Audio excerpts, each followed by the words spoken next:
Sébastien Degrange, 50 ans, bientôt 51. Quelle est ta devise, Sébastien? L'aventure humaine. Quel est ton cursus?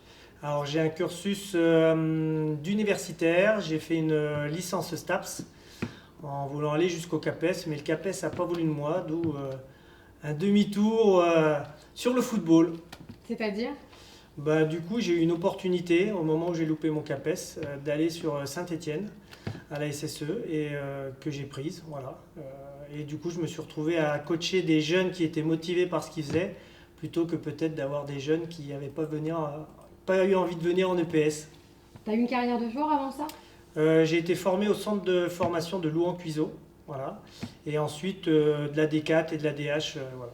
Donc t'as été entraîneur en tout combien d'années? Salarié entraîneur depuis 25 ans, 98 à Saint-Étienne. D'accord. Avant j'étais coach dans les petites catégories de jeunes pour aider mon club. Voilà, mais En bénévole?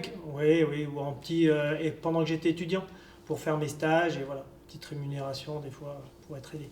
Tu es sans poste là depuis? Je suis sans poste depuis le mois d'octobre. Alors c'est un peu spécial parce que c'est moi qui ai démissionné. J'étais parti à Angers, j'avais été sans poste. C'est la deuxième fois que je suis sans poste. J'ai été sans poste l'année dernière. Après 20 ans au DFCO, j'ai été remercié. Donc j'ai été sans poste pendant 7 mois. J'ai trouvé Angers, très bon club, très belle ville. Mais en fait, je suis parti tout seul. Et au bout d'un moment, la famille m'a pesé, donc j'ai demandé à rentrer. Je me suis arrangé avec le club d'Angers qui a vraiment bien joué le jeu. Et du coup, depuis octobre, je suis de retour sans emploi. Et comment ça va? Bien parce que je l'ai vécu une fois et ça s'était pas forcément très bien passé la première fois, où on se retrouve tout seul, allongé dans le canapé, à se morfondre. Et là, j'ai eu une autre vision des choses. Le fait d'être au programme DMVE aussi fait qu'on ne reste pas tout seul. On est occupé une semaine par mois. On a une occupation entre les semaines où on se voit. Il y a une dynamique. On continue à créer le réseau. Et voilà. Donc c'est toi qui a pris l'initiative de t'inscrire à DMVE? Ouais, quand j'étais déjà au chômage la première année, j'avais eu Didier Christophe au téléphone et on était parti pour le faire. Parce que c'était un programme que je connaissais et où j'avais eu des bons retours. Donc j'étais motivé pour le faire et entre-temps j'ai eu l'opportunité d'Angers et Didier avait bien compris et il m'a dit non mais l'objectif c'est que tu retrouves quelque chose donc vas-y fonce. Donc là dès que j'ai su que je revenais, je l'ai appelé, il m'a dit écoute ça libère une place parce que la personne que tu as prise à Angers pour ton poste c'est quelqu'un qui devait le faire donc la place est libre, si tu veux venir tu viens, donc j'étais content de pouvoir le faire. Quelle était ton attente? La première attente, je pense qu'on a, c'est de se retrouver entre collègues et d'être accompagné. Il y a différentes options qui sont mises là et on se dit que c'est des outils en plus pour la suite, pour nous. Donc ça va nous permettre d'être encore plus performants.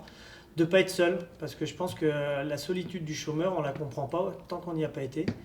En fait, la première fois, c'est pour ça que je l'ai mal vécu. Au début, juillet, août, c'est bien, c'est les vacances.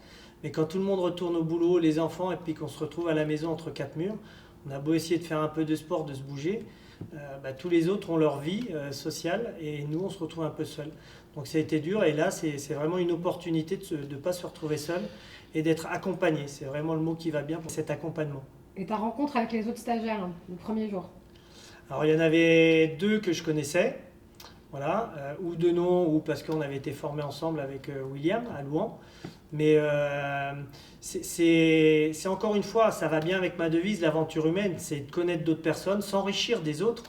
Et je pense qu'il n'a pas fallu, il a fallu 2-3 jours pour qu'on rende visite tous ensemble dans le même move, dans le même état d'esprit. Et ça, c'était top. Donc l'ambiance est bonne? Ah oui. Dans ta chambre, le premier soir, après le premier jour de regroupement, tu t'es dit quoi? Je crois que j'ai dû faire une petite vidéo pour DMVE. Voilà, ça m'a permis de faire une introspection. Et je me suis dit que j'étais au bon endroit, au bon moment, voilà, et que j'allais pas être seul.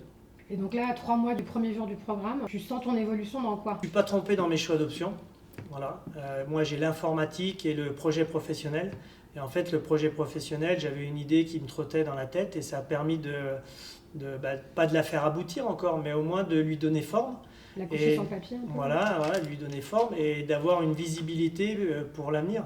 Donc là-dessus, bien été accompagné et c'est top. Est-ce que tu parles d'autres langues que le français? L'anglais, pas forcément couramment, mais j'arrive à me débrouiller si on parle assez lentement. Est-ce que tu penses que c'est important? pour un entraîneur français qui travaille en France de parler l'anglais ou pas? Ou une langue étrangère? Ça devient de plus en plus important. Moi, je le vois avec même en centre de formation, les jeunes étrangers qu'on peut commencer à accueillir. Parce qu'aujourd'hui, on arrive sur du trading. Et au-delà des jeunes que l'on forme, les clubs vont chercher de plus en plus de jeunes à l'extérieur pour faire de l'argent, il faut dire ce qui est. Et aujourd'hui, ils ne parlent pas tous français. Donc, c'est pour l'acclimatation du jeune, c'est aussi important qu'il puisse avoir quelqu'un en face de lui qui le comprenne, qui l'aide. Et voilà, je pense que c'est important de pouvoir se débrouiller avec ça.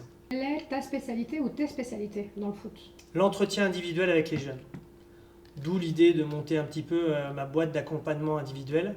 Je sens que quand je suis dans le bureau avec le jeune, que ce soit pour un retour vidéo ou pour une fixation d'objectifs, ou maintenant un petit peu plus parce que je fais une formation de prépa mentale, le courant il passe bien. Alors certes, j'ai des qualités et une qualité qui est peut-être aussi un défaut, c'est la bienveillance. Et aujourd'hui, dans certains cas, ça peut peut-être me coûter cher, ou tout du moins être contre-productif. Mais aujourd'hui, je sais que avec cette nouvelle génération, c'est quelque chose qui passe bien parce qu'ils se sentent à l'écoute. On essaie de donner du sens un petit peu à tous ce qu'ils doivent faire, leur fixer des objectifs et c'est hyper intéressant. Et pour moi, c'est enrichissant, ne serait-ce que pour moi. Même si je suis là pour enrichir le jeune, je trouve qu'il y a vraiment un rendu de l'autre côté. Et je l'ai vu. Oui, je l'ai vu de par mon expérience. J'ai pu être avec les jeunes, j'ai pu être avec les pros. Le rendu derrière, même si on n'attend pas ça, mais le retour qu'on a des jeunes est beaucoup plus important et meilleur que celui qu'on a avec des pros qui ont beaucoup plus d'ego et nous oublient plus vite. Quel genre d'entraîneur es-tu? À l'écoute, un peu ce que tu viens de dire. Mais... ouais, à l'écoute de mes joueurs, quelqu'un qui essaie de garder l'esprit du groupe, voilà, et on travaille ensemble et sur le terrain, on joue pour les autres et on joue avec les autres. Ton projet de jeu? Mon projet de jeu, à la base, j'ai été un peu bercé, moi, par l'école espagnole et Barcelone à un moment donné. Donc, évidemment, un jeu de possession, mais aussi un jeu où il faut courir et proposer des solutions et avoir du mouvement. D'où l'idée de jouer pour les autres et de jouer avec les autres. Fais-tu pour te ressourcer quand tu es en poste? Même quand tu n'es pas en poste, mais c'est quoi ton truc, quoi? Je l'ai appris, pas à mes dépens, mais je l'ai appris il y a peu de temps, où à un moment donné, on pense que pour être performant, il faut donner, et on s'oublie. Et il y a une étude qui a été faite au niveau de la Fédé, comme quoi si on veut bien donner aux autres, il faut aussi savoir se donner du temps. Donc je pense que c'est là-dessus que j'ai à travailler, et un petit paddle de temps en temps, ou un petit moment de sport, ou pourquoi pas de détente. Hein. C'est important de prendre du temps pour soi pour être meilleur avec les autres. Donc ça veut dire que tu ne te l'appliques pas encore? Je ne me l'appliquais pas assez. Et maintenant avec l'expérience que j'ai, je sais qu'il faudra prendre le temps. Quelle est ton envie après DMVE? Retrouver un poste, je suppose? Oui, alors avec la particularité qu'aujourd'hui, vu que j'ai fait 20 ans à Dijon, la mobilité elle devient compliquée. Je l'ai vécu avec Angers. Il faut vraiment que ce soit un projet familial où je puisse faire déménager toute la famille. Sinon, ça peut être un projet qui se rapproche de chez moi. Aujourd'hui, il y a un club qui, même si c'est le club qui ne m'a pas gardé, je suis parti en bonne relation. Donc on sait souvent que des fois, il y a des retours possibles. Il y a la Ligue avec un pôle espoir qui est sur Dijon. Donc il y a des choses à faire sur Dijon et à quelques kilomètres de Dijon. Donc pourquoi pas. Donc je suis un club de Dijon, je cherche un entraîneur. Pourquoi je te prendrais toi? Pourquoi moi? Ouais. Parce que déjà, je connais la région, je connais les éléments qu'il peut y avoir autour. De par mon vécu, 25 années d'expérience maintenant dans le football de haut niveau, et puis de par ma personnalité, ça peut être un club amateur et j'ai ces valeurs-là aussi humaines dans un club amateur, pas avoir peur de mettre la main à la pâte, et puis aussi mon management avec les collaborateurs, le fait d'avoir été pendant plus de 8 ans directeur d'un centre de formation, d'avoir managé 15 à 20 personnes. Et je pense les retours justement qu'on peut entendre là-dessus, c'est que j'ai pu apporter du lien dans tout ça, dans des personnes qui n'étaient pas forcément les mêmes, qui avaient des différences dans les comportements, mais on a réussi à lier tout ça pour former une équipe. Est-ce que tu te vois à l'étranger? Il y a certaines destinations qui m'auraient pu attirer. Le Canada pendant un moment. Par contre, je ne suis pas sûr que la famille, elle serait plus attirée par un pays du soleil. Voilà, ou bas de la France ou ailleurs, mais où il y a du soleil. Qu'est-ce qu'on te souhaite? D'être en bonne santé, parce qu'aujourd'hui, ça me permettra d'aller au bout des projets qui me sont proposés. Donc la santé pour pouvoir affronter, alors affronter le terme est peut-être pas bon, mais m'engager dans les futurs projets que je vais avoir. Et pour finir, si tu étais une chanson?